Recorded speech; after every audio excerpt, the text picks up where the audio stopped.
Imagine you spent your entire day hunting a wild boar. You're exhausted, you're hungry, and all you want is a pair of warm sandals for winter. But the only person in your tribe who makes sandals doesn't want meat. He wants pottery. And the potter doesn't want sandals, she wants fish. So now you're stuck carrying a dead boar around, hoping to find someone, and 3 or 4 trades away, who actually wants what you have. This wasn't a rare problem. For thousands of years, this was the human economy. And the way our ancestors solved it changed civilization forever before money existed. Humans relied on something historians call bartering, directly trading one item for another. You had extra grain, I had extra wool, so we swapped. For small communities, this worked fine. But as tribes grew larger and started interacting with other tribes, bartering broke down fast.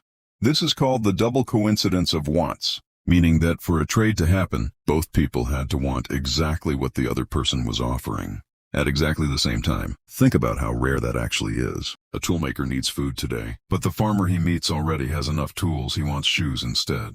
So the toolmaker has to go find a shoemaker. Hope the shoemaker needs a tool right now. Trade with him for shoes, then find the farmer again. One simple meal could take an entire day of walking, negotiating, and hoping. As populations grew and people specialized in different crafts, farming, tool-making, weaving, pottery, this problem only got worse. Ancient communities needed something better, something everyone would accept, regardless of what they personally needed that day. Long before metal coins existed, different cultures invented their own versions of money, based on whatever was valuable and available around them. In many early societies, cattle were used as a form of money. If you needed to buy land, or pay a debt, or even get married, cattle were the currency. This is actually where some of our modern financial words come from. The word capital traces back to the Latin word for head, as in head of cattle. In coastal regions, cowrie shells became one of the most widely used currencies in human history. These small shiny shells were durable, easy to carry, hard to fake, and available in a way that made them naturally limited. Cowrie shells were used as money across Africa, parts of Asia, and the Pacific Islands for thousands of years, in some regions, right up until the 19th century. In ancient Rome, soldiers were sometimes paid in salt, because salt was essential for preserving food and heart. Some historians even trace the word salary back to this practice. What all of these early currencies had in common was simple. They were things that almost everyone agreed had value. They didn't spoil easily, and they were easy to divide or carry.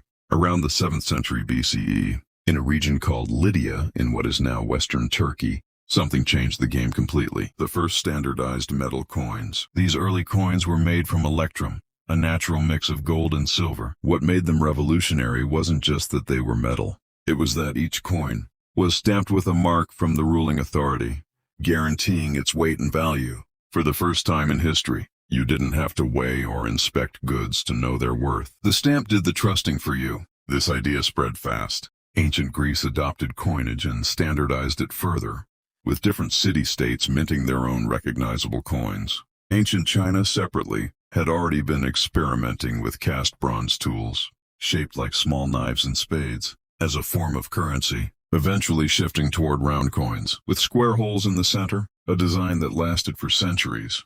Coins solved problems that shells and cattle never could.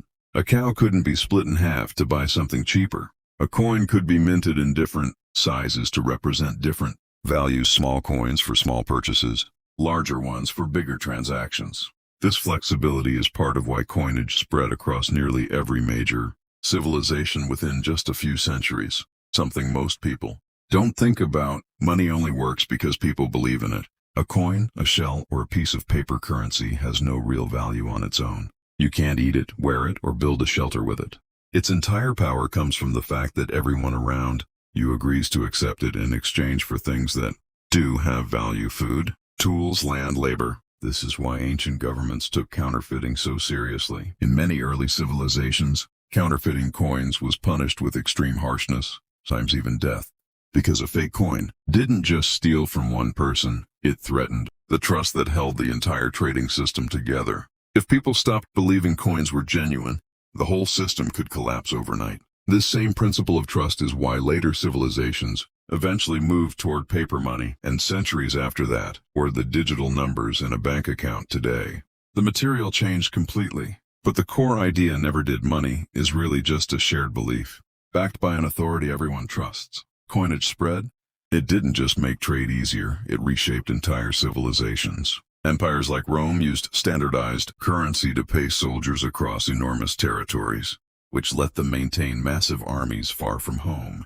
Trade routes like the Silk Road connected entire continents, moving goods between China, India, Persia, and Europe, a system that functioned smoothly, largely because merchants could rely on recognized currencies instead of negotiating complicated barters at every stop. Money also created something new in human society, the ability to store wealth for later. A farmer with a good harvest could no longer use extra grain once it rotted, but the same farmer holding coins could save that wealth indefinitely, pass it to his children, or invest it in land. This single shift, the ability to save and grow wealth over time, laid the foundation for markets, banking, and eventually the entire global economy we live in today. The next time you tap a card to buy a coffee or send money to a friend with a few taps on your phone, remember you're using a system that started with a dead boar, a frustrated hunter, and a truly ancient problem. How do you convince someone to give you what you need without everyone immediately trusting the same idea? From cattle to cowrie shells, from stamped coins to paper notes, humans have spent thousands of years refining one simple invention that quietly holds the entire modern world together. If you found this as fascinating as I did, hit subscribe. This channel dives into the hidden history behind the everyday things we never question. See you in the next one.